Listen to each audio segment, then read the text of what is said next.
નમસ્કાર. લોકશાહીના સૌથી મોટા પર્વના અભિનંદન આપને. આપ વોટ આપીને આવ્યા હશો એવું મને લાગે છે. જે નથી આપીને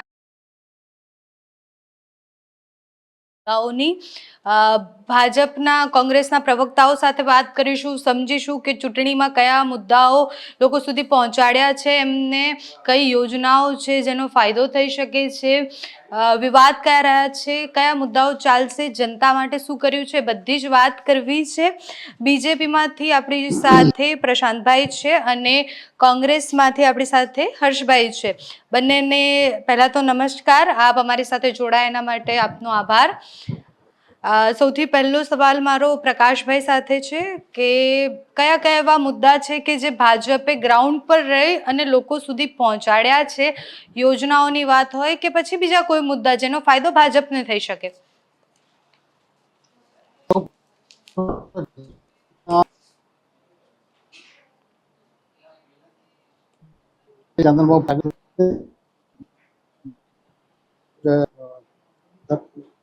મારા વંદે માતરમ.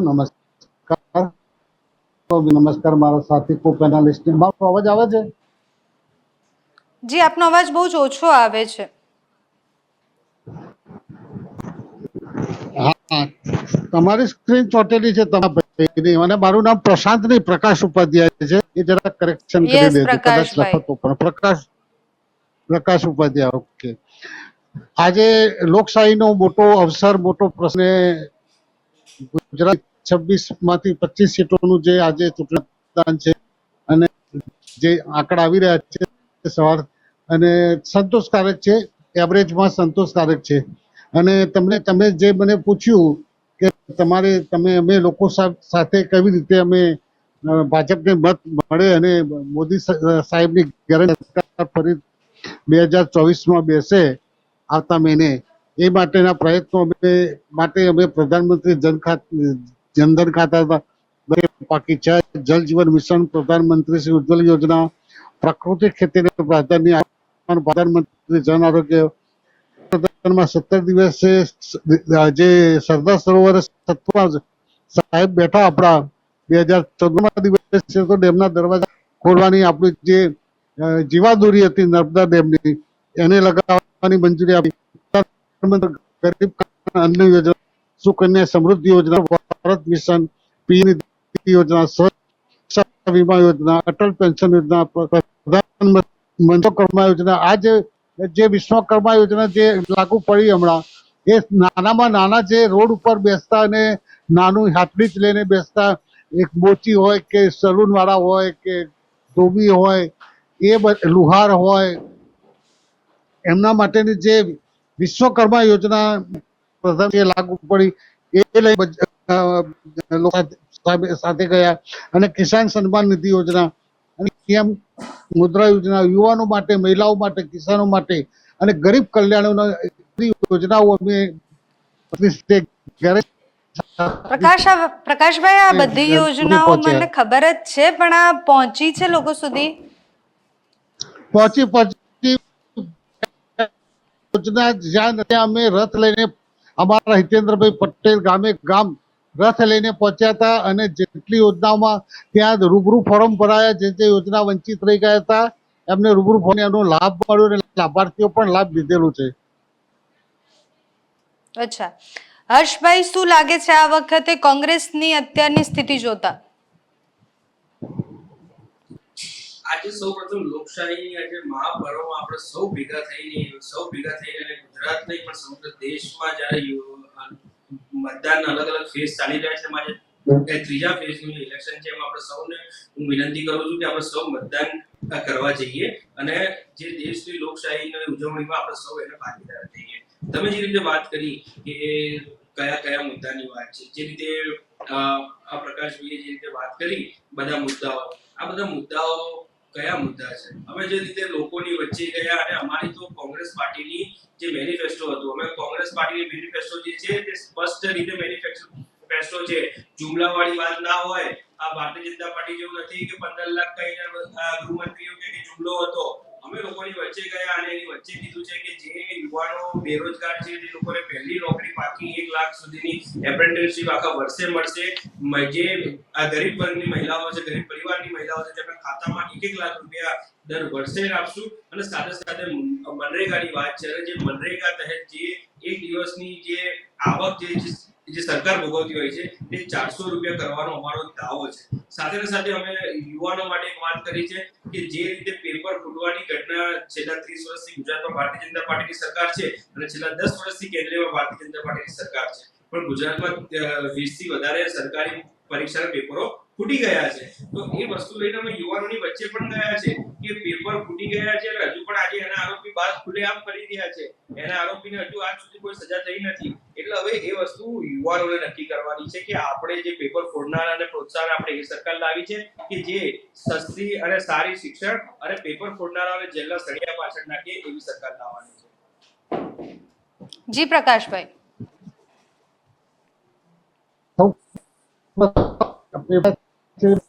રાજસ્વ દશા સ્થિતિ એના માટે તો કેટલું રમખાણ થયેલું ખબર છે. ચલો એ વાત જવા દો, પેપર ફૂટી જવાની વાતો. હું તમને એક જ વાત કરું જમાવટમાં કે આ જે મારા મિત્ર એમ કહે છે કે અમે ગપગોળા નથી કરતા. તમે ગપગોળા નથી કરતા પણ તમારો વિશ્વાસ નથી રાખતું. તકલીફ એ છે કોંગ્રેસ કે ઇન્ડી જે મહાગઠબંધન જે ભેગું થયું છે ને એમના પર કોઈ વિશ્વાસ નથી રાખતું. તમે ગઈ વખતે ચૂંટણીની અંદર કીધેલું કે અમે 8,000 રૂપિયા ખેડૂતોને આપીશું, બરોબર, અને અમે અમારા 2,000 હતા. 8,000 ઠોકરાઈ દીધા પબ્લિકે અને 2,000 મોદી સાહેબે ગેરંટી કાઢે. ખબર હતી કે જીતવાના આ છે અને 2,000 કીધા છે એટલે આપશે. આ વખતે એમને કીધું કે દરેક મહિનાના ખાતામાં 1 લાખ રૂપિયા અમે આપીશું વર્ષે, બરોબર. હવે તમે બેન વિચાર કરો, 1 લાખ ગુણ્યા 80 કરોડ મહિલાઓ ગણો, તમારું આપણું કેલ્ક્યુલેટર એટલી અધધ રકમ થાય. ક્યાંથી લાવશે? ખાલી ખોટી વાતો જ કરવાની. આ વખતની ચૂંટણી નરેન્દ્ર મોદી સાહેબની ગેરંટી, અમે જે જમ્મુ કાશ્મીરના 370ની કલમ હટાવી એ લોકોના મગજમાં છે. અમારા જે મેનિફેસ્ટોમાં રામ મંદિરનું જે ભવ્ય નિર્માણ થયું 500 વર્ષ બાદ, અને આ લોકો નાસ્તિક લોકોએ જે ઠુકરાયું ત્યાંના રામ જન્મભૂમિના જે વહીવટકર્તાઓના આમંત્રણને ઠુકરાયું અને એમને ના પાડી. અને જે રામનો નહીં એ કશા કામનો નહીં એ 140 કરોડની જનતા અને ગુજરાતની જનતા પણ મગજમાં લઈને બેઠી છે. એટલે આ જે ખરું ને 25 સીટો તો અમારી એક સીટ તો અમારી આવી. 25 જે સીટો છે ને અમારી જે નરેન્દ્ર મોદી અને અમિત શાહનું જે લક્ષ્ય છે, અમારા પ્રદેશ પ્રમુખ CR પાટીલ સાહેબને અમારા બૃહદભાષી ભૂપેન્દ્રભાઈ પટેલનું જે લક્ષ્ય છે એ 5 લાખથી કોઈ પણ સીટ અમે ઓછા મતેથી જીતવાના નથી. 5 લાખ ઉપરથી જ ભાજપની સીટો આવશે અને 26 નરેન્દ્ર અમિત સાહેબ અને નડ્ડા સાહેબને સુપ્રત કરીશું.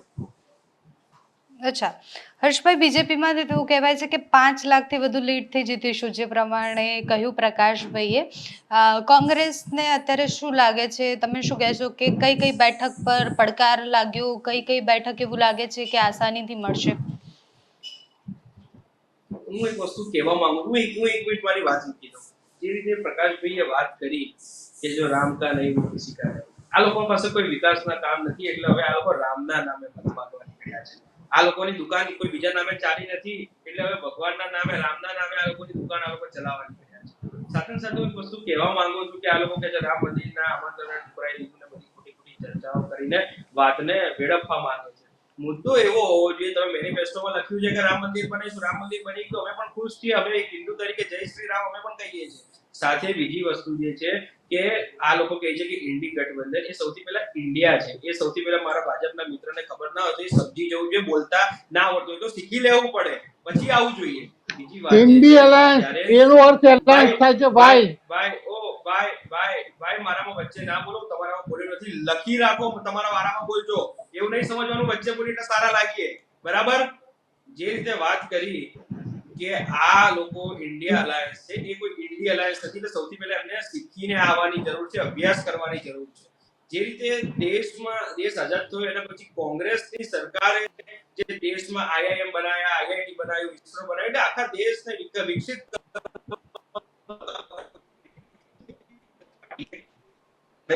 તમે જે રીતે વાત કરી કે ચૂંટણીઓની ઉપર ખરા કરી લો, વખતે હું તમને કહું, તમને લખી નાખું છું, આ જે 4 તારીખે પરિણામ આવે એના પછી આપણે જમાવટના માધ્યમ પર પાછા મળશું. હું બેટ મારીને કહું છું કે આ વખતે 11 બેઠકો ઉપર કોંગ્રેસ પાર્ટીનો ગુલાલ ઉડી રહ્યો છે. અને તમે 11 બેઠકો કીધી, હવે તમે જુઓ કે બનાસકાંઠાવાળા ગેનીબેનની જે બેઠક છે તે બનાસકાંઠાવાળી ગેનીબેનની બેઠક જીતી રહી છે, આણંદમાં અમિતભાઈ ચાવડા જીતી રહ્યા છે, સાબરકાંઠાવાળી બેઠક જીતી રહ્યા છે, વલસાડવાળી બેઠક અમે જીતી રહ્યા છે. એ રીતે 11 બેઠકો અમે લોકો જીતી રહ્યા છે. અને સાથે જે રીતે વાત કરી આ લોકો 5 લાખની લીડથી, અલ્યા ભાઈ તમે હવે કાર્યકર્તાઓને તો તમારે તો ગાભા મારવા વાળી વાત છે. તમારા કાર્યકર્તાઓનું ભારતીય જનતા પાર્ટીમાં કોઈ અસ્તિત્વ નથી. અને સાથે ને સાથે 1 મિનિટ મારી વાત પૂરી કરી જાવ.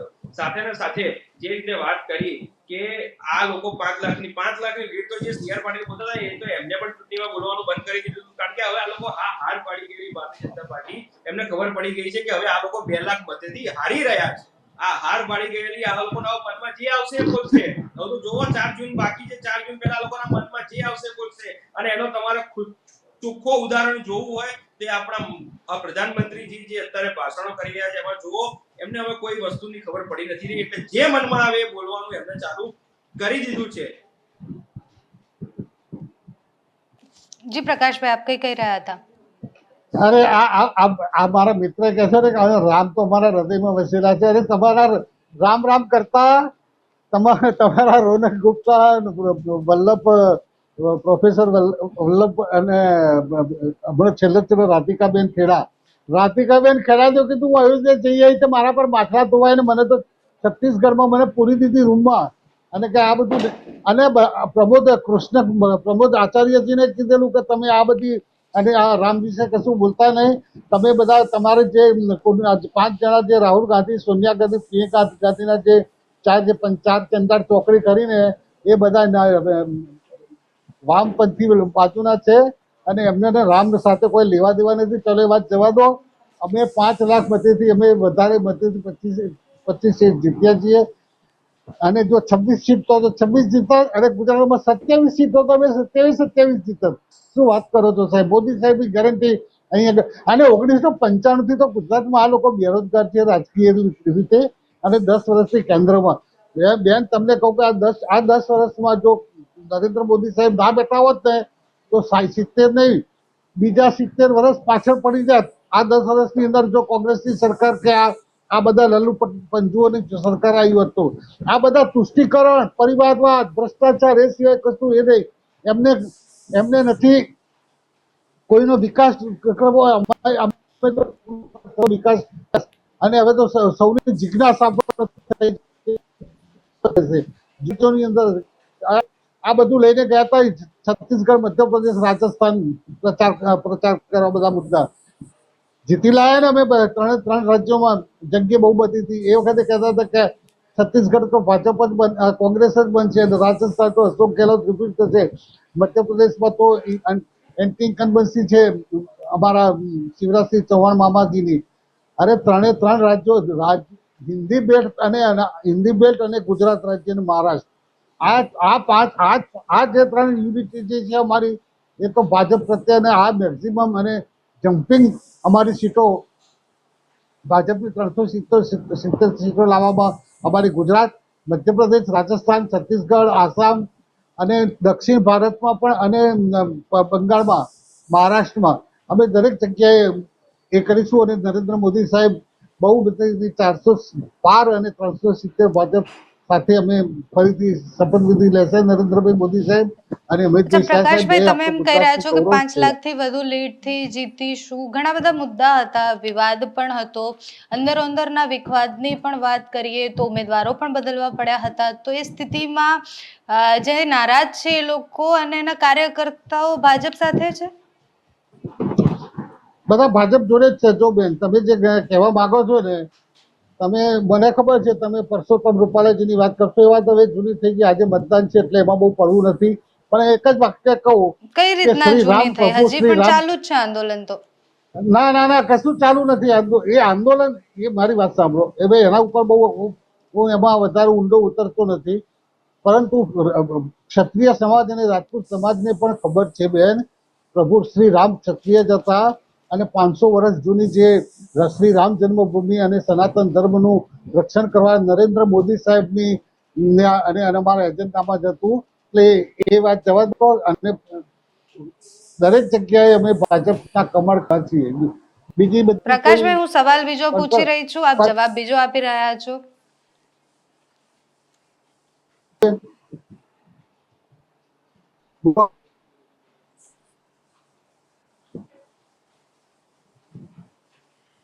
બોલો, મેં જવાબ આપ્યો ને.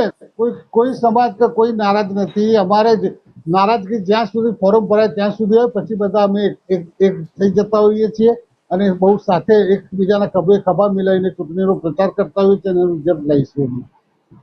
ઠીક છે. હર્ષભાઈ, તમે જે બેઠકોની વાત કરી, કયા એવા મુદ્દા ત્યાં, કયા એવા ફેક્ટર છે જે કામ કરશે, જેના લાગે કોંગ્રેસને એવું લાગે છે કે કોંગ્રેસ ત્યાં જીતી શકે છે? કારણ કે કોંગ્રેસની સ્થિતિ પણ જોઈએ તો ઉમેદવાર ગાયબ થઈ જાય છે.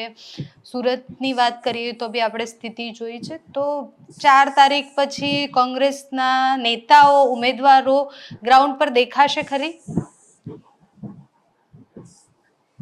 બેટરી લઈને શોધવા નીકળવું પડશે તમારે 4 તારીખે. ભાઈ વચ્ચે ના બોલશો, ભાઈ વચ્ચે નહીં બોલવાનું. જે વાત કરી તમે કે જે 4 તારીખે ઉમેદવારો દેખાશે, કોંગ્રેસ પાર્ટી, તમે ખબર 30 વર્ષથી ગુજરાતમાં કેટલા ઇલેક્શન થયા છે અને 30 વર્ષનું જે પણ પરિણામ આવ્યું હોય, કોંગ્રેસ પાર્ટી લોકોની વચ્ચે રહીને લોકોની સમસ્યા જાણીને સમસ્યાનું નિરાકરણ લાવવાનું જ કામ છે. અમારી એવું ગાયબ થવા વાળી વાત જ ના આવે. આ થોડી ભારતીય જનતા પાર્ટી જેવું છે કે ખોવાઈ જવાનું. એમના પેલા પ્રજ્વલ રેવન્ના કેમ ખોવાઈ ગયા છે? બીજી વાત હું વાત કરવા માંગુ છું કે તમે હું 1 મિનિટ મારી વાત મૂકી દઉં. જે રીતે આ ભાઈએ વાત કરી કે પરિવારવાદ તમારો ભારતીય જનતા પાર્ટીમાં કેવો વિકસિત થઈ ગયો છે. અમિત શાહના પુત્ર અનુરાગ ઠાકોરના પિતાશ્રી કોણ હતું? દેવેન્દ્ર ફડણવીસના પિતાશ્રી કોણ હતું? એટલે હવે મારે ગણાવવું ના પડે. તમારા માધ્યમથી ચેલેન્જ મારું છું કે 100 નામ એવા બોલું કે જેની પેઢી અને તેના ઘર પરિવારમાં સત્તા રહી છે. 100 નામ, એક બી નામ રિપીટ થાય ને કાલ સવાર જાહેર જીવન છોડી દઈશ. બીજી વાત કે આ લોકોએ રામના ભગવાનની વાત કરી. સોનિયા ગાંધી પછી રાહુલ ગાંધી પછી પ્રિયંકા ગાંધી, એને પરિવારવાદ કોને કહેવાય તમને ખબર પડે છે સાહેબ? પ્રકાશભાઈ, વચ્ચે નહીં બોલવાનું. તમારામાં નથી બોલ્યો ને, લખી રાખો. એવું ઓવર સ્માર્ટ નહીં થવાનું કે વચ્ચે બોલીને સારા લાગશું. ભારતીય જનતા પાર્ટીમાં અમને હોદ્દો આપશે એવું નહીં રાખવાનું. સાંભળી લેવાની મારી વાત. સાંભળી લો. મારા હોદ્દાની તમે ચિંતા ના. ભાઈ, તમારામાં બોલ્યો છું. તમારામાં નથી બોલ્યો ને ભાઈ વચ્ચે. તો નહીં બોલવાનું. મારામાં નહીં બોલવાનું. સાંભળી લેવાનું. બોલો.